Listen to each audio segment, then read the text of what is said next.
Aleluia, glória a Deus.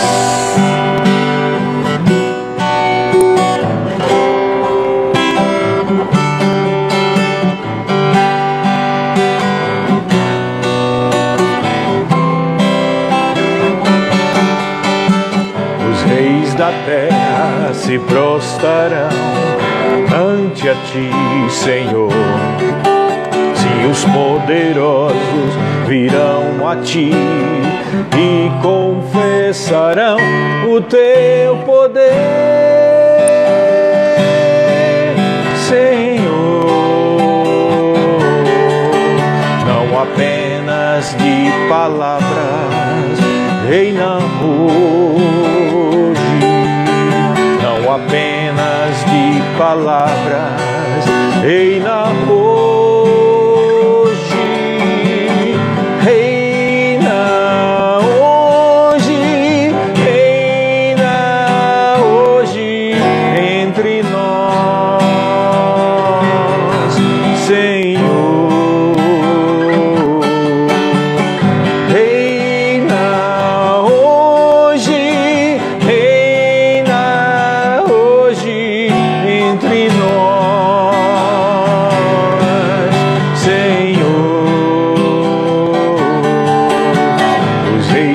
Terra se prostrarão ante a ti, Senhor. Sim, os poderosos virão a ti e confessarão o teu poder, Senhor. Não apenas de palavras reinam hoje, não apenas de palavras reina hoje, reina hoje, reina hoje entre nós, Senhor.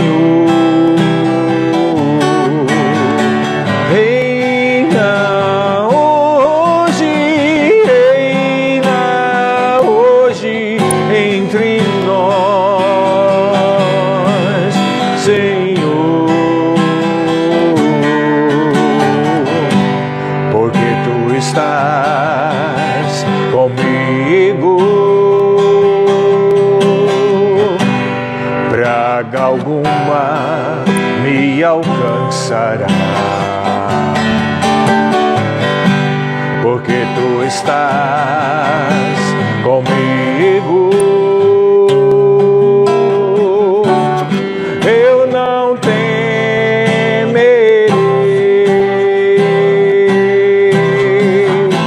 porque tu estás comigo. Mal algum me virá, porque tu estás comigo. Praga alguma me alcançará, porque tu estás comigo. Eu não temerei, porque tu estás comigo. Mal algum me virá, aquele que está com Cristo, aquele que está com Cristo, aquele que está com Cristo viverá. Aquele que está com Cristo, aquele que está com Cristo, aquele que está com Cristo viverá, viverá, viverá, viverá.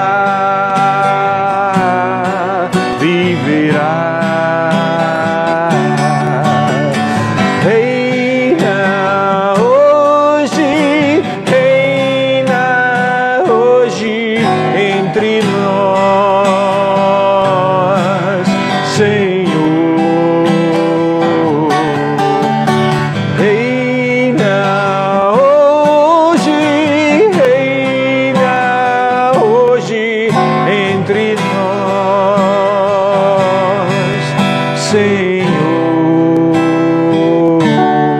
Aleluia. Aquele que está com Cristo viverá. Amém? Porque tu estás comigo, Senhor, praga alguma nos alcançará, me alcançará. Amém, queridos? Que seja essa a sua declaração, a sua vivência em Deus. Porque fé é isso, fé é confessar, fé é crer no que está escrito na palavra. E hoje, dando continuidade aos nossos salmos, né? Ontem tivemos o culto aqui da igreja e não foi possível ter os salmos. Então, hoje teremos os salmos 9 e 10. Aleluia, glória a Deus. Então, vamos ler o Salmo 9. O Salmo 9 diz assim, no versículo 1. Eu te louvarei, Senhor, de todo o meu coração. Contarei todas as tuas maravilhas. Em ti me alegrarei e saltarei de prazer. Cantarei louvores ao teu nome, ó Altíssimo. Porquanto os meus inimigos retrocederam e caíram e pereceram diante da tua face. Pois tu tens sustentado o meu direito e a minha causa. Tu me assentaste no tribunal, julgando justamente. Repreendeste as nações, destruíste os ímpios, apagaste o seu nome para sempre e eternamente. Ó inimigo, consumiram-se as assolações, tu arrastaste as cidades e a tua memória pereceu com elas. Mas o Senhor está assentado perpetuamente, já preparou o seu tribunal para julgar. Ele mesmo julgará o mundo com justiça, julgará os povos com retidão. O Senhor está sempre num alto refúgio para o oprimido. O Senhor será sempre um alto refúgio para o oprimido. Um alto refúgio em tempos de angústia. Em ti confiarão os que conhecem o teu nome, porque tu, Senhor, nunca desamparaste os que te buscam. Cantai louvores ao Senhor, no Senhor que habita em Sião. Anunciai entre os povos os seus feitos, pois inquire do derramamento de sangue e lembra-se dele. Não se esquece do clamor dos aflitos. Tem misericórdia de mim, Senhor. Vê como fazem sofrer aqueles que me aborrecem. Tu que me levantas das portas da morte, para que eu conte todos os teus louvores às portas da filha de Sião e me alegre na tua salvação. Os povos precipitam-se na cova que abriram, na rede que ocultaram, ficou preso seu pé. Ó Senhor, é conhecido pelo juízo que fez enlaçado. Ficou o ímpio nos seus próprios feitos. Os ímpios serão lançados no inferno e todas as pessoas que se esquecem de Deus. Porque o necessitado não será esquecido para sempre, nem a expectação dos pobres se malogrará perpetuamente. Levanta-te, ó Senhor, não prevaleça o homem, sejam julgadas os povos perante a tua face. Põe-os em medo, Senhor, para que saibam as nações que são constituídas por meros homens. Amém? Esse é o Salmo 9. Está um pouquinho diferente essa versão aqui, porque eu não estou com a minha Bíblia. Essa é a versão corrigida e ela é um pouco mais rebuscada, né? Tem algumas palavras que não são usadas cotidianamente. Mas o que eu queria falar aqui é o seguinte: esse salmo mais uma vez traz à tona aqueles clamores de Davi sobre a justiça, né? Na verdade, o Salmo 9 e 10 são salmos que tratam sobre o juízo de Deus e sobre a justiça de Deus, sobre os ímpios e sobre os justos, né?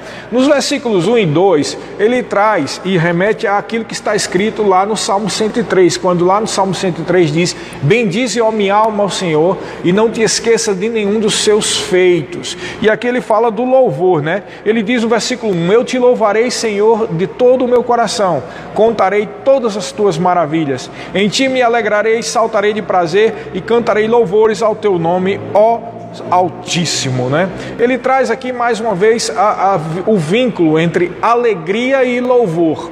E o que é louvor é o que ele está dizendo, é lembrar-se dos feitos do Senhor, é falar todos os seus benefícios. Irmãos, nós temos que ter sempre um coração grato. A pessoa que realmente anda em fé é uma pessoa que adora a Deus, é uma pessoa que louva a Deus e por isso mesmo vive em alegria e tem um coração grato. Amém? Essas coisas são necessárias para você entender e se analisar a tua própria vida, se realmente você está vivendo em fé. Porque há pessoas, e eu entendo isso, já passei por esse tipo de coisa, há momentos em nossas vidas em que nós não estamos realmente tendo a revelação ou com consciência plena da vontade de Deus na palavra, né? Porque falta conhecimento da palavra, né? Principalmente em novos convertidos ou pessoas que não têm um acesso a uma palavra realmente cheia de conteúdo, a palavra da fé que muda a vida da gente. E aí o que acontece? Muitas vezes a pessoa começa a dizer que está andando em fé, mas não tem um coração alegre e não tem um coração grato. Um coração grato, irmão, lembra dos feitos do Senhor. Ele não fica reclamando das coisas. A pessoa que tem um coração cheio de fé, ela lembra daquilo que Deus fez e lembra que por isso, pelo fato dele ter feito isso, ele vai continuar fazendo. Foi o que Davi fez quando houve aquele confronto lá com Golias, né? Quando Saul questionou Davi, ele disse: olha, o teu servo cuidava das ovelhas do pai, e aí veio um leão ou urso, o teu servo foi lá com a ajuda do Senhor e matou o leão, depois matou o urso. E aí ele disse: assim será com esse incircunciso filisteu. Ele diz, ó, incircunciso, essa pessoa que não tem aliança com Deus. E aí nessa fé de que tinha acontecido com o urso e com o leão, foi nessa fé que Davi foi e pegou aquelas pedrinhas e foi de encontro ao gigante Golias. E você sabe o que aconteceu? Ele sabia, ele tinha consciência que havia uma aliança em Deus. E ele aqui, nesses salmos, Davi mais uma vez fala sobre o sangue. Você vai ver que é aquele que requer o sangue, ele vai lembrar disso. Ele fala mais uma vez da aliança de sangue. Essa aliança que te garante, irmãos, que aquilo que é teu deve ser de Deus e aquilo que é de Deus é teu. Então essa garantia dessa nova aliança que Jesus lembrou lá na ceia, né? Este é o sangue da nova aliança que é derramado em resgate de muitos, né? Em Hebreus está escrito que nós vivemos uma superior aliança baseada em superiores promessas. E essa aliança de sangue é que te garante o sucesso, é que te garante a vitória, é que te garante a cura, é que te garante a proteção, irmãos. E aqui ele diz isso: bendize a minha alma ao Senhor, né? No Salmo 103 é que ele diz uma coisa parecida. Ele diz: eu vou louvar a ti de todo o meu coração e contarei todas as tuas maravilhas. É praticamente a mesma coisa que ele diz no Salmo 103. Eu vou contar tudo que tu tem feito. Eu vou falar e vou testemunhar do teu poder, da tua glória, da tua graça, do teu agir sobre a minha vida. E assim como tu fosse antes, tu vai continuar sendo. E assim é que ele diz que é por isso que ele é alegre. Então a pessoa grata, a pessoa que anda em fé, é uma pessoa que tem um coração não só grato, mas alegre, e é um adorador e uma pessoa que louva a Deus. Amém, queridos? Nos versículos 3 ao 8, Davi começa a falar aqui mais uma vez sobre a questão do juízo de Deus. Vamos lá ler. Versículo 3: porquanto os meus inimigos retrocederam e caíram e pereceram diante da tua face. Ele faz aqui também uma conexão com o que ele disse antes. Eu vou contar os teus feitos. E o primeiro feito é esse, que os teus inimigos retrocederam. Aí no versículo 4: pois tu tens sustentado o meu direito e a minha causa. Tu te assentaste no tribunal julgando justamente. Repreendeste as nações, destruíste os ímpios, apagaste o seu nome para sempre e eternamente. Ó inimigo, consumaram-se as consolações. Tu arrastaste as cidades, as assolações. Tu arrastaste as cidades e a sua memória pereceu com elas. Mas o Senhor está assentado perpetuamente, já preparou o seu tribunal para julgar. Ele mesmo julgará o mundo com justiça e julgará os povos com retidão. Então ele está falando aqui que Deus é justo, tá? E o que a pessoa faz, ela vai colher. Então é preciso entender isso claramente, porque existe o juízo sobre pessoas, tá? Existe o juízo sobre nações, tá? O juízo sobre as pessoas, em contrapartida das nações, né, virá de uma forma geral, né, profética, nos 7 anos da grande tribulação. Mas o juízo sobre as pessoas se cumpre no momento que a pessoa não recebe Jesus, né? E o que acontece? Ela vai para o inferno, porque o inferno está reservado para aqueles que, o diabo e seus anjos, e aqueles que não aceitam o sacrifício de Jesus, não é? Mas existe o juízo em cima de pessoas que nasceram de novo, né? Também tem isso. Quando a pessoa comete pecado ou vive uma vida de pecado, Deus permite que algumas coisas aconteçam, é o que se chama de juízo sobre as pessoas, como aconteceu com Ananias e Safira, lá no livro de Atos, né? Que tentaram enganar o Espírito Santo, dizendo que iam dar de oferta, né, aquilo que era a venda de uma fazenda, e quando chegou lá, combinaram: não, vamos fazer o seguinte, precisa dar tudo não, a gente dá só uma parte e fica com a outra. outra. Então tentaram enganar o Espírito Santo de Deus. E aí o que é que acontece? Pedro disse que eles iam cair ali mortos, e caiu primeiro o marido, depois primeiro Ananias e depois a Safira, porque estavam enganando ao Espírito Santo de Deus, né? Isso é um juízo, né?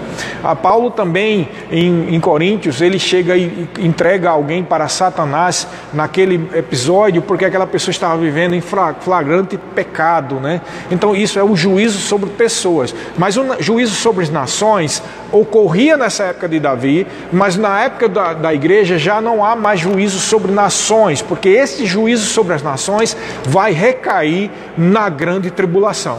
Amém, queridos? E é por isso que você vê tantas nações ímpias aí, continuando com as suas impiedades, e as pessoas aparentemente vivendo tranquilas, vivendo suas coisas, fazendo suas coisas erradas, mas o juízo contra as pessoas ocorre quando a pessoa morre e vai para o inferno, e contra as nações será na grande tribulação. Por que eu estou citando isso? Porque Deus é justo, irmão, e Deus julga o seu povo, e Deus vai fazer, se você está sendo injustiçado, Ele vai levantar o seu juízo, né? É como diz em outro versículo lá, Isaías diz que toda arma forjada contra ti não prosperará, toda boca que se levantar contra ti em juízo não vai prosperar, porque esse é o direito que nós temos diante de Deus, é o direito que procede de Deus.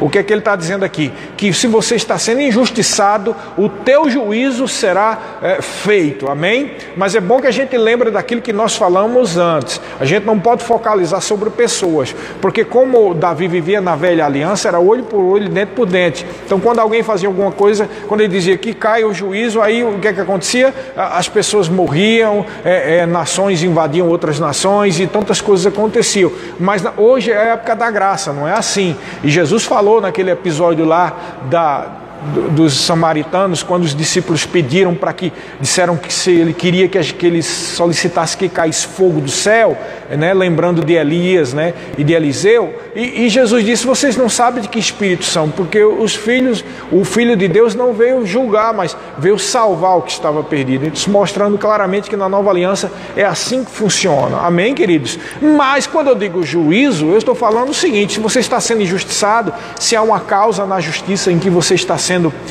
prejudicado, Deus vai intervir ao seu favor, e as pessoas que fazem o mal, quem semeia o mal, colhem o mal, tá bom? Não estamos falando aqui sobre morte, mas estamos falando sobre juízo de causas, ok, queridos? Então, veja bem, nesses versículos 3 a 8, está falando sobre os juízos de Deus. No 9 e o 10, olha o que ele diz, olha só. No 9 ele diz assim: o Senhor será também um alto refúgio para o oprimido, um alto refúgio nos tempos de tribulação.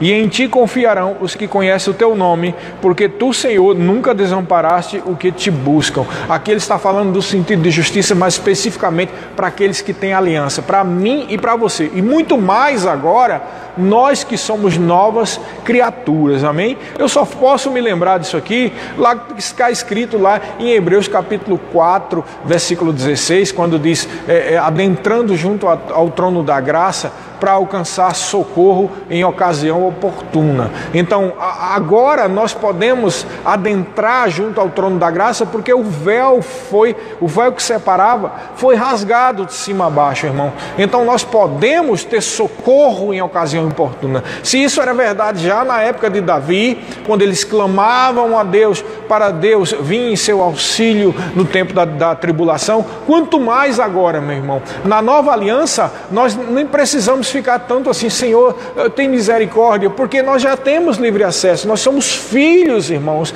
e nós podemos saber com toda certeza que quando você coloca a sua causa, que quando você coloca a sua situação diante de Deus, Ele não só está ouvindo, como você tomando uma atitude de fé, confessando, rendendo graças a Deus, como diz lá em Filipenses capítulo 4, versículo 6, né? Você pode ter absoluta certeza que aquilo que você colocou diante de Deus, diante do trono da graça, vai haver socorro na ocasião oportuna. Então em Filipenses capítulo 4, 6 e 7 diz: não andeis ansiosos por coisa alguma, antes Antes sejam conhecidas diante de Deus as vossas petições, os vossos pedidos, com súplicas, orações e ações de graça, né? E a paz de Deus, que excede todo entendimento, guardará os vossos corações e as vossas almas em Cristo Jesus. Amém, queridos? Então você pode ter absoluta certeza que o justo juiz, o Senhor, Ele não só vai ser justo juiz com relação às nações lá na grande tribulação, mas Ele é o justo juiz teu. Ele já te fez inclusive justiça de Deus.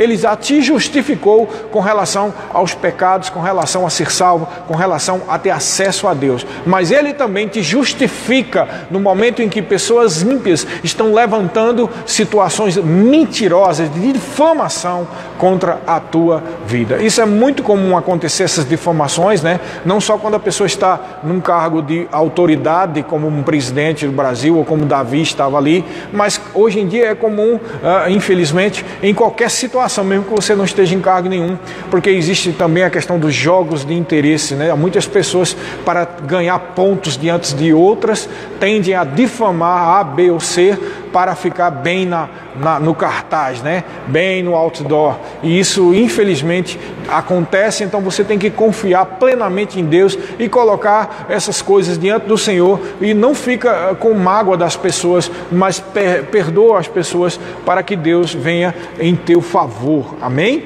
Porque Deus não age quando as pessoas estão com mágoas e com raivas, né? Você tem que perdoar as pessoas. Como diz aquele outro versículo, inclusive de um salmo que nós já citamos: não se ponha, irai-vos, mas não pequeis, não se ponha o sol sobre o teu pecado, sobre a tua injustiça, o ódio que você está. Perdoa a pessoa em nome de Jesus. Amém? E aí no versículo 12 ele diz assim: pois aquele que quer o derramamento de sangue, lembra-se dele e não se esquece do clamor dos aflitos. Então ele está falando aqui, aquele que requer o sangue, ou aquele que requer o derramamento de sangue.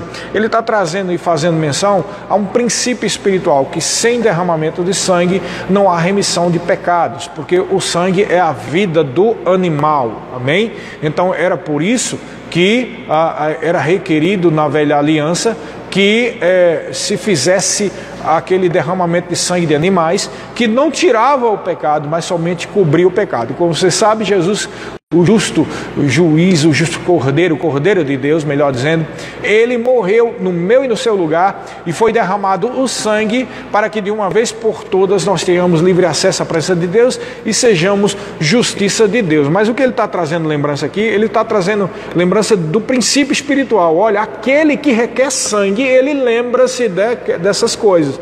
Ele é o justo juiz. Então o que ele está dizendo é aquele que instituiu, vamos pôr assim de uma forma mais num português dos dias de hoje, e vamos parafrasear assim: aquele que instituiu o princípio espiritual de uma aliança de sangue, de derramamento de sangue, esse mesmo juiz é o que está olhando e vendo tudo que está sendo dito, tudo que está sendo feito, e ele julgará o mundo, os povos com equidade, e vai julgar a tua causa em nome de Jesus. Amém, queridos? Então é isso que fala. O versículo 12 lembra da aliança de sangue que nós temos com ele. Versículos 16 e 17 diz assim: o Senhor é conhecido pelo juízo que faz, enlaçado ficou o ímpio nos seus próprios feitos. Presta atenção nisso aqui, ó, nos seus próprios feitos. E aí ele tem, interessante que essa Bíblia tem o selá, né, entre parênteses, que selá seria uma meditação, uma reflexão. Amém? E é por isso que nós vamos tratar dessa reflexão aqui. Vou explicar para você bem o que é isso. Versículo 17: os ímpios serão lançados no inferno, e todos os povos que se esquecem de Deus. Então o versículo 16 está ligado ao 17. No 16 ele está dizendo o seguinte, vou colocar aqui em português dos dias de hoje, né? O que ele diz? O Senhor é conhecido pela justiça, pelo juízo, que ele é reto, tá? E todo aquele que semeia impiedade vai colher impiedade. É isso que ele diz quando diz: enlaçado ficou o ímpio nos seus próprios feitos. Ou seja, o que ele fez amarrou ele. Então isso nos lembra o quê? Está escrito lá em Gálatas capítulo 6, né? Que diz: não vos engane, diz, Deus não se zomba, tudo aquilo que se semeia se colhe, tá? E é por isso que aqui na Bíblia o salmista colocou o selá. para você meditar. Pensa bem, ó, tem cuidado com o que tu está fazendo, né? Tem cuidado com os seus atos. Tem cuidado com o que você está semeando. Porque o ímpio, presta atenção, como Deus é justo, Ele está dizendo que o ímpio, ele fica enlaçado e amarrado pelas coisas que ele faz. E aí o 17 está ligado ao 16, porque aí ele diz o que é que vai acontecer com os ímpios, né? No 17, os ímpios serão lançados no inferno e todos os povos que se esquecem de Deus. Então ele está dando uma lembrança aqui. É quase uma advertência profética, vamos dizer assim, a respeito de toda a eternidade. Olha, é um selar. Olha, presta atenção. O justo juiz, ele julga os povos com equidade. E todo aquele que semeia vai colher o que semeou. Amém? Então, por isso que eu disse para você no início que os Salmos 9 e 10, eles tratam bem sobre o juízo, a justiça de Deus. Não no sentido de justiça como sendo justificado pelos pecados, mas no sentido de juízo, ou seja, que Deus dá a retribuição segundo cada um, né? Nós sabemos que nós que somos da igreja, depois do arrebatamento, nós vamos para o tribunal de Cristo, e no tribunal de Cristo ninguém vai ser condenado, mas nós vamos receber, lá a palavra no original grego é bema, ou seja, assento das recompensas, onde cada um de nós vamos receber segundo o bem ou mal que fizemos por meio do corpo, né? Então, crentes que são fiéis receberão galardões e coroas. Crentes que são, né, fica lá, volta, vem, volta, vive na sua inconstância, esses não receberão praticamente quase nada. Mas Paulo diz lá em Coríntios capítulo 3, todavia serão salvos como que pelo fogo, ou seja, a bola ia saindo, não ia entrando na trave, bateu na trave e entrou, quase que não entra o gol. Você está entendendo? Então, porque Deus é justo, Ele vai distribuir segundo cada um semeou, segundo cada um colheu. Por isso que é tempo, já que agora o tempo se avizinha e nós estamos já nessas primeiras dores de parto, é tempo de nós ficarmos mais firmes naquelas verdades que nós temos aprendido, mais firme na confissão, mais firme na nossa fé, irmãos, fazendo aquilo que nós temos que fazer, pregando o Evangelho, pregando fé, impondo as mãos sobre os enfermos, agindo no mover de Deus, orando em línguas em todo o tempo, distribuindo os dons, irmãos, agindo e abençoando as pessoas. É tempo de fazermos tudo que nos foi requerido, muito mais, porque o tempo se avizinha. Amém, querido? E o justo juiz está às portas, tá? E nós primeiramente seremos já definida a nossa vida no momento do arrebatamento. E aí no versículo 19 e 20, mais uma vez ele trata sobre o juízo das nações, quando ele diz assim: levanta-te, Senhor, não prevaleça o homem, sejam julgados os povos perante a tua face, põe-lhes o temor e o medo, Senhor, para que saibam as nações que são constituídas por meros homens. Aqui eu posso dizer que é não só um pedido e um clamor de Davi, mas eu diria que isso aqui é profético, né? É a respeito das profecias. Por quê? Porque ele está falando sobre o juízo sobre as nações. E ele clama que haja esse juízo sobre as nações. Claro que em parte se cumpre ou se cumpriria naquela época de Davi, quando era a época da lei. Mas também vejo isso aqui como uma determinação profética a respeito do que vai acontecer nos 7 anos da grande tribulação, quando esse juízo que Davi está dizendo vai cair, né? Tudo leva a crer, a Bíblia deixa isso claro, que essa nova ordem mundial, que esse governo do anticristo que está aí se preparando, fazendo uma coisa ou outra, né? O espírito do anticristo já está aí, está esperando tão somente que aquele que o detém seja afastado. Aquele é o Espírito Santo, não seja afastado, mas que o Espírito Santo pare de segurar ele, para que a igreja seja afastada. É bom que entenda a palavra apostasia, irmão. Ela literalmente não significa negar a fé, tá? Existe a apostasia da fé, mas existe a palavra apostasia. E apostasia significa afastamento. Então existe a apostasia da fé, que é o afastamento da fé, e existe a grande apostasia, que também pode ser uma palavra a respeito da grande apostasia, que é o arrebatamento da igreja. A igreja seja afastada dessa terra, seja levada. Então existem essas duas possibilidades, todas elas são completamente bíblicas e corretas. Então, quem detém o anticristo é o Espírito Santo. Algumas pessoas sustentam que é a igreja. a presença da igreja, mas uma coisa está vinculada à outra. A presença da igreja detém o anticristo não só por causa da obra e a presença da igreja, mas também por causa do ministério do Espírito Santo. Então, isso é verdade, é tanto a presença da igreja como também o próprio Espírito Santo. Amém? Então vamos lá. Esse é o Salmo 9, um salmo maravilhoso, repleto de revelação. E como nós temos dito aqui, salmos da fé, né? Algumas pessoas podiam até pensar que quando a gente colocou esse título, Salmos da Fé, a gente ia catar alguns salmos que falam especificamente de fé. Mas o intuito não é esse, é muito mais profundo. Nós queremos falar de todos os salmos e mostrar para você que todos eles são da fé, não só porque trata especificamente da fé, no sentido de declarar, de confessar e de viver em vitória, mas eles são todos da fé porque tem a ver com realidades da nova criação, não é? E realidades da nova criação é também da fé. Amém? Porque as realidades da nova criação não só diz respeito a ser curado, ser abençoado, ser protegido, mas ser salvo, ser justificado, ser guardado, tudo aquilo que tem a ver com a nova criação. Pastor, mas e esse Salmo 9, do que trata? Do que trata do juízo de Deus, e que Deus é justo, e que aquele que requer o sangue, que tem uma aliança de sangue com você, ele não se esquece de você, ele conhece você pelo seu nome, amém? E também trata sobre louvor e adoração, como Jesus Cristo disse que o Pai procura verdadeiros adoradores, que o adorem em espírito e em verdade, que como nós sabemos, se você der uma olhada aí nas lives anteriores, que aliás eu quero, assim, você pode acessar tanto no meu canal no YouTube, você vai botar lá por Sérgio Neiva, que você encontra o meu canal, como também no canal da Igreja Verbo da Vida em Maringá. Nos dois canais você vai encontrar todas as lives sobre escatologia.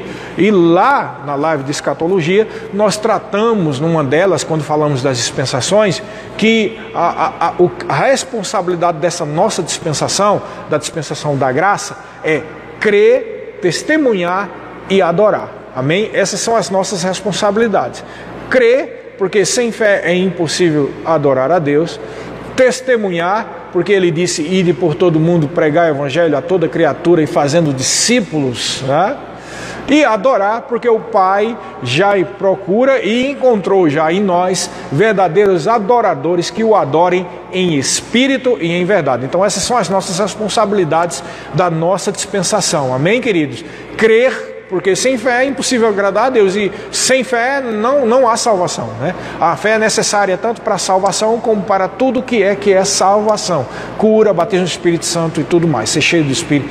Então, adorar, porque não há verdadeira vida de fé sem adoração. Amém, irmãos? E como nós estávamos dizendo, todos os salmos são salmos da fé. E agora vamos ver o Salmo 10. O que é que diz o Salmo 10? Vamos ler? Diz assim: por que te conservas longe, Senhor? Por que te esconde nos tempos da angústia?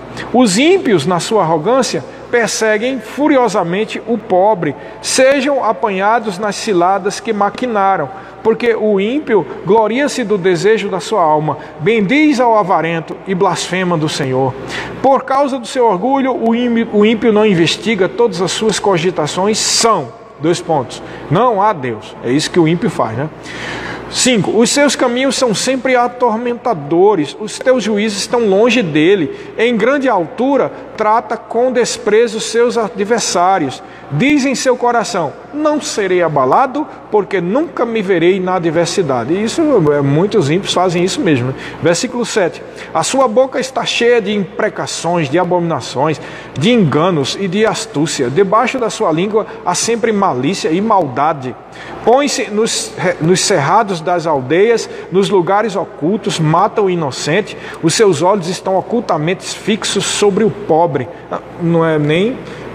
você pensa que isso aqui é só uma realidade da época de Davi? Basta ver o que algumas pessoas fazem quando desviam verbas que são para a alimentação e para o pobre e para a saúde pública. Isso é matar o pobre, né? Versículo 9. Armam ciladas em esconderijos, como o leão no seu covil. Armam ciladas para roubar o pobre. Olha aqui.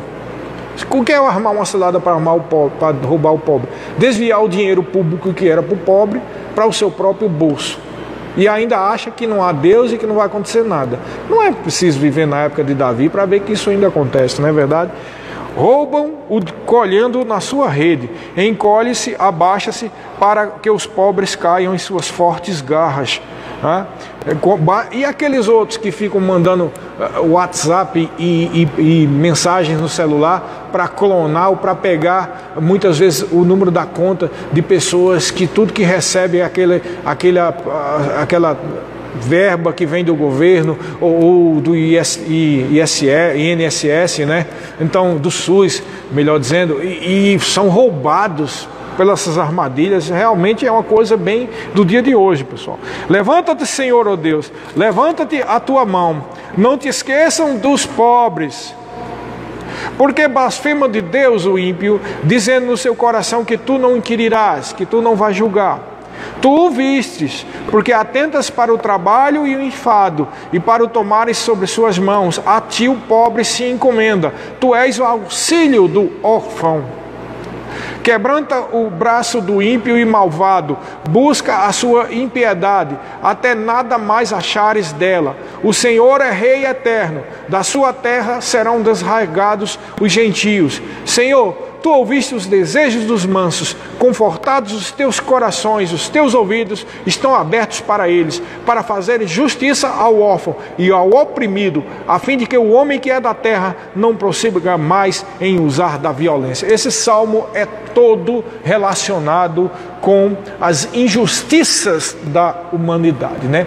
Com o que a gente vê, né? Pessoas pobres sendo roubadas, e às vezes nem só pessoas pobres, né? Mas pessoas que têm uma certa condição porque herdaram dos seus pais, mas porque são muito simples. Outro vem e dá o golpe nessa pessoa e deixa essa pessoa sem nada. Eu já ouvi falar muito desses casos, de pessoas que eram filhos de pais que tinham uma certa condição, mas veio um larápio aí, um bandido, um ímpio, uma pessoa usada por demônios, e deu um golpe, né? E levou tudo dessa pessoa e deixou essa família a ver navios. Então, é muito das injustiças. No versículo 12 ele faz um clamor específico a respeito dos pobres, né? Ele disse, no versículo 12, espera um momento aqui, no versículo 12 ele fala: levanta-te, Senhor, ó Deus, levanta-te a tua mão, não te esqueça dos pobres. É um clamor que ele faz ao pobre. Você pode ter absoluta certeza que quando vier os 7 anos da grande tribulação, o juízo vai cair pesado sobre todas essas pessoas na terra, especialmente, pode ter absoluta certeza, o juízo vai cair forte até o final da grande tribulação sobre pessoas que fazem essas coisas, né?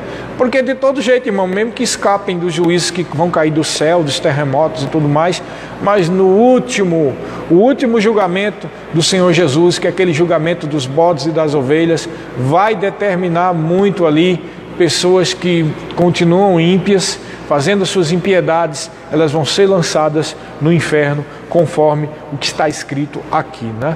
E eu queria lembrar para você que no versículo 14 até o 18, nós não vamos ler de novo. Ele trata basicamente aqui que Deus está vendo tudo o que esses ímpios estão fazendo. Então eu me lembrei aqui uma conexão que existe com Malaquias capítulo 3. Eu queria que você prestasse atenção. Malaquias capítulo 3, a partir do versículo 14, que diz o seguinte, olha só. Só um momentinho que eu estou com a Bíblia que não é minha. Estou procurando aqui. Malaquias capítulo 3, versículos 14 ao 18. Diz assim, olha só. Vocês dizem... Não, no versículo 13, melhor. Ele diz assim: as vossas palavras foram agressivas para mim, diz o Senhor. Mas vocês dizem... o que é que nós temos falado contra ti? E aí Deus fala agora o que as pessoas estavam reclamando e dizendo. E o que é que eles estavam dizendo? Presta atenção, que você vai ver que muita gente faz isso. Versículo 14. Vocês dizem: inútil é servir a Deus, que nos aproveitou termos cuidado de guardar os seus mandamentos, a sua palavra, e andar de luto diante do Senhor dos Exércitos. Ora, porque nós temos visto que são bem-aventurados as pessoas soberbas, também os que cometem impiedade se edificam. Sim, eles tentam ao Senhor e terminam escapando. Não parece muito o que se diz hoje, mas, meu Deus, tanta gente roubando o pobre, né? Que é o teor desse Salmo 10, tanta gente fazendo mal, pessoas desviando as verbas, fazendo... E tu, Senhor, tu não está fazendo nada, Senhor. E aí, olha o que ele diz aqui no versículo 16 em diante, presta atenção, porque esse versículo foi muito importante para mim, irmão. Eu estava numa época difícil na minha vida, onde eu estava vendo essas coisas, e para mim era uma grande confusão. Ora, meu Pai, se tu existe, por que tantas pessoas fazem o mal, como até fizeram contra mim, e fica por isso mesmo? Parece que não aconteceu nada, parece que é inútil servir a Deus, né? Eu não cheguei ao ponto de dizer isso, mas eu questionava essas injustiças, como essas que são descritas aqui no Salmo 10. Aí olha só, versículo 16, presta atenção, porque vai fazer menção também àquilo que nós falamos que está no versículo 12 do Salmo 10, da aliança de sangue. Olha o que diz no versículo 16. Então, aqueles que temem ao Senhor, falavam um para com o outro, e o Senhor atenta e ouve. Então, Deus está ouvindo o que você está falando com os irmãos, uns aos outros, tá? E aí diz o quê? Porque há um memorial escrito diante dele para os que temem ao Senhor e para os que se lembram do seu nome. Que memorial é esse? Sabe que memorial é esse? O livro da vida. O livro onde o teu nome, que recebesse Jesus como Senhor da tua vida, está escrito. E esse livro, podemos dizer assim, foi escrito pelo sangue de Jesus, porque o sangue é quem fez você justiça de Deus. Foi o sangue de Jesus que fez de você co-participante do corpo de Cristo, né? Participante do corpo de Cristo, que fez de você filho de Deus. E aqui está dizendo que Deus atenta para o que se está tendo dito, porque há um memorial diante dele. Então está falando aqui de aliança de sangue. Está falando que Deus está sempre ouvindo o que você diz, que Ele está preocupado com você, que Ele te ama. E aí qual é a resposta do Senhor para aqueles que estavam dizendo, mas meu Deus, que tanta injustiça que há? Aí ele diz a partir do versículo 17, eles serão meus, diz o Senhor dos Exércitos, naquele dia que farei, serão para mim particular tesouro, e vou poupá-los como um homem poupa o seu filho que o serve. Então vereis outra vez a diferença entre o justo e o ímpio, entre o que serve a Deus e o que não serve a Deus. Aleluia! O que ele está dizendo aqui? Que Deus está preparando um dia, irmãos, onde vai ficar claro a diferença entre quem serve a Deus e quem não serve. A diferença daquele que diz, isso não existe, isso é uma alienação, esse negócio de Deus não existe. E aquele que realmente crer no Senhor, que fez de Jesus Cristo o seu Senhor, que tem uma aliança de sangue com Ele, há um memorial escrito, o livro da vida está lá com o teu nome está escrito, Deus é o teu juiz, Ele não vai te desamparar. Se há alguma causa na justiça contra ti e você está totalmente injustiçado, Deus vai intervir nessa situação, porque há um memorial escrito diante dele. Se pessoas estão aí vivendo, como a gente tanto vê, pessoas que não amam a Deus, não temem a Deus, não consideram Deus, não tem dó de desviar dinheiro para matar o pobre, não tem dó de fazer o mal para os outros, não tem misericórdia de ninguém. Tem pessoas, irmão, que estão sempre pensando o mal dos outros, né? Estão sempre pensando que as outras pessoas não merecem, tem que morrer mesmo, tem que sofrer. Isso é uma pessoa que não tem o amor de Deus, isso é uma pessoa que não tem temor a Deus, isso é uma pessoa que é ímpio. E aqui a Bíblia está dizendo, ele quando questiona aqui no Salmo 10, que há essa diferença, que há tantas injustiças no mundo, ele está dizendo aqui na palavra no Salmo 10, que Deus está vendo tudo. O Salmo 9 e o Salmo 10 está tratando disso. Deus com os seus olhos está vendo tudo que está sendo semeado, e Ele está dizendo para todos, para quem é ímpio e para quem é filho de Deus, que tudo o que o homem semeia, ele vai colher, irmãos. Isso é uma verdade eterna, que vale para todos, que vale para mim, vale para você e vale para o ímpio também, irmãos. No dia que o Senhor preparou, vai se ver a diferença. E esse dia, que dia é isso? É o dia da vingança do nosso Deus, conforme está escrito lá no Salmo 61. Que dia é esse? É o dia da ira do Senhor. Que dia é esse? é o dia em que Deus vai começar a julgar as nações. E quando é que começa esse dia? No dia em que a igreja é arrebatada do céu, aqui da terra, e os irmãos que já faleceram e que hoje estão lá com Jesus, com o Senhor nos céus, em seus espíritos e almas, forem ressuscitados. Nesse dia, que é o dia do arrebatamento, começa a diferença entre quem serve a Deus e quem não serve a Deus. Nesse dia, em primeiro lugar, quem serve a Deus vai ser que morreu será ressuscitado. Quem serve a Deus e estiver vivo vai ser arrebatado. Amém, irmão? Está dizendo Maranata, Maranata, Senhor, vem julgar os povos com equidade. E aí o que acontece? Quando a igreja for arrebatada, irmãos, vai começar o juízo aqui sobre essa terra. E esses ímpios que não amam a Deus, que diz que não existe Deus, eles vão achar bom que a igreja foi embora. Eles vão dizer, graças nem Deus, né? Porque tem uns que vão dizer que creem em Deus também, né? Mas aqueles que não creem em Deus, ainda bem que foi embora. E aqueles que dizem que creem em Deus e que os cristãos que são enganados, que são fundamentalistas, que são fanáticos, né? Alienados, porque tem esse tipo de povo também, né? Que diz que existe uma energia nos céus e este é Deus, né? É uma energia universal. O Deus desse povo aí está muito longe, não está nem aí comigo, nem com você, nem com ninguém, o Deus deles, né? Mas o nosso Deus é o verdadeiro e único Deus, é o Yahvé, o Deus Todo-Poderoso, é o El Shaddai, é o único, aquele que vive para toda a eternidade, é chamado na Bíblia de o Eterno, o que não tem princípio nem fim. Esse é o Deus verdadeiro, o Pai do Senhor Jesus Cristo. Ele fez um povo seu, que somos nós, irmão. E naquele dia do arrebatamento, nós seremos retirados. E esse povo que ficar aqui, eles vão ser enganados pelo anticristo, achando que foi muito bom que esses crentes tenham saído daqui, retirados por cargas d'água. Tudo indica que eles vão pensar que foi extraterrestres que levaram, né? Tá tudo a ver com isso aí, porque eles vão procurar um motivo, né? Porque você acha que eles vão...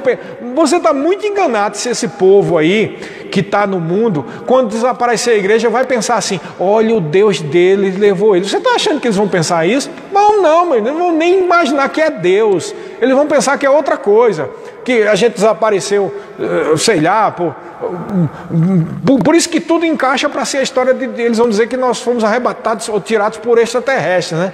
E aí vai aparecer tudo quanto é demônio com um cara de extraterrestre dizendo que nós fomos levados para algum planeta aí, para que aqui evolua, porque só vai ficar aqui o povo que tem um bom coração e não é fanático nem alienado como esses crentes, amém? Então é isso que eles vão dizer. E o que é que vai acontecer? O juízo vai recair sobre esse povo. É por isso que é muito bem merecido, sim, irmãos. Quando você lê lá as pragas que estão no Apocalipse, a primeira vez que eu conheci o Apocalipse, eu achava que era um grande exagero, né? Mas meu Deus do céu, que tanta coisa. Mas com a medida que você vai vendo, entendendo da vida do ser humano, das pessoas, e você vai vendo que existe diferença entre aqueles que temem a Deus, até aqueles que não são evangélicos, nem se converteram, mas a gente vê que ainda há uma fagulha, tem um temor ali, aquela pessoa, Deus existe, né? Ele só está em dúvida porque alguém disse que esse não era o caminho, ou porque ele o coração ainda está envolvido com algumas coisas, mas essa pessoa ainda tem um certo temor. Mas tem pessoas, irmão, que não estão nem aí, acredita que tudo isso é fanatismo, que tudo isso é alienação, que seguir a Deus é bobagem, e que servir ao Senhor é coisa para bobões e pessoas que precisam de um amuleto espiritual. Quem é que faz isso? Pessoas arrogantes, irmãos. E para os arrogantes, a Bíblia deixa claro, Deus dá graça aos humildes, mas Ele resiste ao soberbo. Irmão, dura coisa é ser resistido por Deus. E é por isso que essa resistência desse juízo da grande tribulação é muito bem merecido para aqueles que vão ficar. E urge da gente, e fica clamando-se dentro da gente, o Espírito clama dentro do nosso coração, para que a gente faça logo a obra de Deus, para que a última colheita seja continuada e muitas pessoas sejam salvas, para não terem que passarem pela grande tribulação, amém? Haverão também aqueles que estarão na grande tribulação e que se converterão, né? Mas esses são aqueles que estão hoje desviados, estão achando que isso é tudo bobagem, mas eles ainda têm um temor do Senhor, mas ficou aí no mundão e tal. Quando a gente desaparecer dessa terra, eles vão cair em si e ver a bobagem que fizeram, e aí eles vão clamar a Deus e se converter, mas aí vão sofrer bastante, né? Porque estarão no meio da grande tribulação. Amém, queridos? Então é preciso entender isso, porque a palavra de Deus é a única conexão. É preciso entender isso. A palavra de Deus é a única conexão e a única exposição fidedigna do Deus único e verdadeiro. Então, como é que você sabe se está seguindo ao Deus único e verdadeiro? Quando você segue o que está escrito na palavra de Deus. E qual é a palavra? Não são muitas, só existe uma palavra de Deus. E essa palavra é a Bíblia Sagrada. Você conhece de Jesus? Através de quê? Da Bíblia. Você conhece sobre o Deus eterno, Deus de Israel, através de quê? Da Bíblia. Você conhece da salvação através de quê? Da Bíblia. Você conhece através as boas obras daqueles que são salvos através de quê? Da Bíblia. Você recebe Jesus como Senhor da sua vida através de quê? Do que está escrito na Bíblia. Amém, irmãos? Então não são todas as religiões que levam a Deus, só uma que não é religião, é um estilo de vida. E o estilo de vida se chama cristianismo. Cristianismo não é uma religião, cristianismo é uma entrega pessoal. O único Deus verdadeiro é o Senhor Deus Todo-Poderoso. E o seu Filho é Jesus Cristo. Amém, queridos? Ele é o Filho de Deus.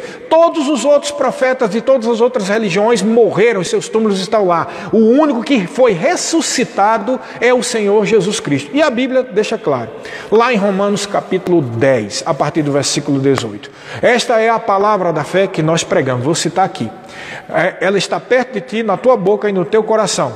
É a palavra da fé que nós pregamos. Se com a tua boca confessares a Jesus como Senhor e em teu coração creres que Ele foi ressuscitado, que Deus o ressuscitou dentre os mortos, serás salvo.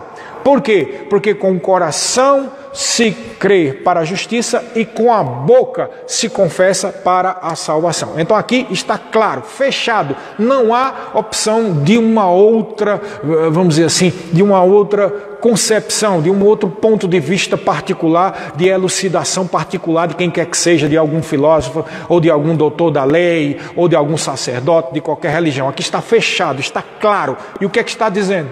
Que a única forma de ser salvo é como? Confessar a Jesus como Senhor e crer que Deus o ressuscitou dentre os mortos. Então, se você pensa que Jesus era um profeta, ou um homem muito bom, um homem de Deus, e não crê que ele foi ressuscitado, então não há salvação, né? A salvação verdadeira está encaixada com o fato de que tem que se crer que ele ressuscitou. E se você for lá em Israel, você vai encontrar lá. Ele vive, não está aqui. Ele foi ressuscitado. Essa é a grande diferença do cristianismo para qualquer outra religião. E faz do cristianismo não uma religião, mas um estilo de vida e a única e o único caminho que leva a Deus. A Bíblia diz também lá em Romanos capítulo 1 que Jesus Cristo é o nome sobre todo nome e é o único nome que importa que sejamos salvos. E é o único nome que nos leva até Deus. Só único. Nenhuma outra é intermediário. O único intermediário entre Deus e os homens, segundo a Bíblia. Isso também não leva, independente de qualquer denominação cristã, vai, todas eles, presbiteriano, batista, congregacional, as comunidades, os ministérios particulares, aqui no Verbo da Vida, todas as congregações cristãs concordam em um ponto. Qual é o ponto? Que se você precisa, para você ser salvo, você precisa confessar a Jesus como Senhor da sua vida e que o único intermediador entre Deus e os homens é o Senhor Jesus Cristo. Amém? Então isso aí é fechado, prego batido, ponta virada. Não, se sai disso já é outra coisa qualquer, não é realmente o caminho que leva a Deus. Amém, querido? Isso é muito importante, porque nós estamos tratando aqui sobre os salmos da fé. Nós estamos tratando o quê? Sobre a nossa fé, sobre a palavra da fé que nós pregamos. E qual é essa palavra da fé? Esse texto de Romanos, capítulo 10, é extremamente esclarecedor. Ele faz conexão com Deuteronômio, capítulo 9. Ele diz o seguinte: esta é a palavra palavra da fé que nós pregamos. Qual é a palavra da fé? Esse texto de Deuteronômio diz mais ou menos assim: Deus não está longe, lá nos céus, para que você não consiga encontrar, nem tampouco Ele está tão distante nos mares que você tem que pular fundo lá para poder encontrar. Pelo contrário, a palavra está perto de ti, na tua boca e no teu coração, deixando claro que a conexão com Deus está vinculada não só à palavra de Deus, mas à confissão da palavra, a confissão que Jesus é o Senhor, a crença, a fé na ressurreição dos mortos. Essa é a conexão e é a palavra que está perto de nós, na nossa boca e no nosso coração. Esta é a palavra de Deus. Então, essa palavra diz que a salvação é garantida, líquida e certa para aquele que aceita Jesus como Senhor da sua vida e confessa como Senhor e Salvador e crê que Deus o ressuscitou dentre os mortos. Se não crê que Jesus foi ressuscitado, é qualquer coisa, mas não é cristianismo. Se não crê que Jesus foi ressuscitado, é qualquer coisa, mas não é o caminho da Bíblia, né? Então, o que nós estamos tratando é a palavra da fé, a palavra da fé da palavra de Deus. Essa é a palavra de Deus. Amém? Então, é muito importante isso. Como eu disse no início, algumas pessoas podiam pensar que a gente ia pegar salmos que estava tratando especificamente de fé, mas não.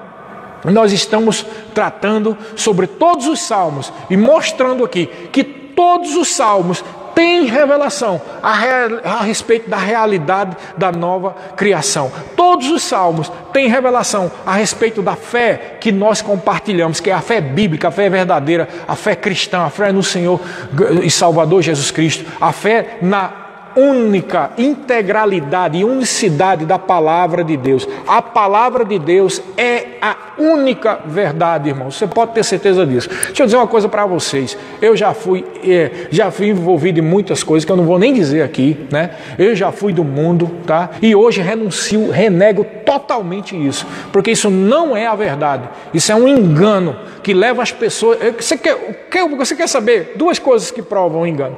Primeiro é a questão de não dar prioridade à palavra e considerar ela como uma verdade e não a única verdade.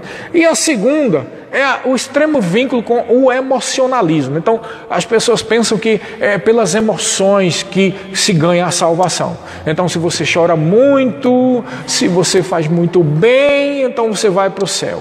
E não é isso, irmão. As emoções, cada pessoa tem um temperamento, cada pessoa tem uma psique, conforme está escrito a palavra grega, psique. Cada pessoa tem uma maneira de ser, irmãos. A salvação é pela fé, não é pelas boas obras. A salvação não é porque você é bonzinho ou uma pessoa boa. Irmão, deixa eu dizer uma coisa para você. Eu já vi pessoas que têm uma ótima família, que têm um bom temperamento, que é todo bonzinho, mas que foi endemoniado, cheio de demônio e fez coisas terríveis. Então, isso não prova nada. E eu já vi o contrário. Pessoas que têm um temperamento mais difícil, mas que volta-se para o Senhor e se converte. E mesmo com aquele temperamento, o Espírito Santo encontra naquele coração um lugar para haver arrependimento. Então, essa é a grande diferença. Quem nasceu de novo se arrepende.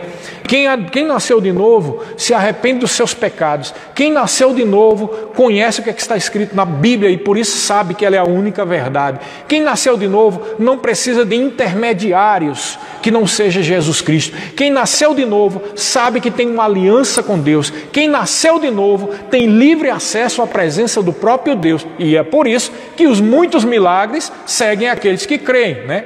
Se fosse fazer um apanhado assim, botar no papel a quantidade de pessoas curadas com milagres que a medicina até mesmo não tem resposta por causa dessa única verdade que está escrito na palavra, né? É uma coisa assim que não tem o que se dizer, não é verdade, pessoal? Então essa é a verdade, esse é o caminho. Jesus Cristo não disse um caminho, ele disse eu sou o caminho, a verdade e a vida. O único caminho que leva Deus até os homens até Deus é Jesus, tá? Qual é a única verdade? Jesus, como diz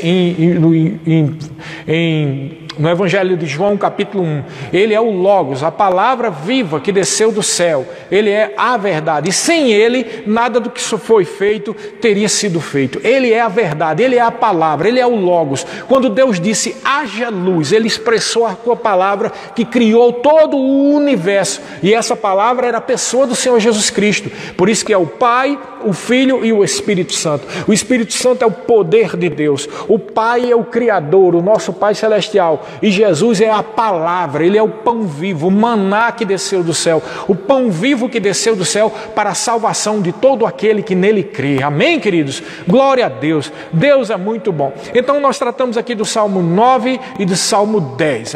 Amanhã, nós vamos tratar de um maravilhoso salmo, o Salmo 11. Então vamos ver se vamos inserir o 12 também, mas pelo menos o 11 com certeza nós vamos tratar amanhã e vai ser realmente poderoso, eu tenho absoluta certeza quanto a isso. Amém, queridos? Estamos terminando, espero que tenha sido uma bênção para você, como tem sido para mim, porque todas as vezes que nós estamos fluindo na palavra, a palavra de Deus é viva e eficaz, é mais cortante que qualquer espada de dois gumes, e ela trata e discerne os pensamentos, os propósitos do coração, e também faz diferença entre o que é emoção, alma, e o que é espírito. Amém? Sejam abençoados praticando essa maravilhosa palavra de Deus. Amém.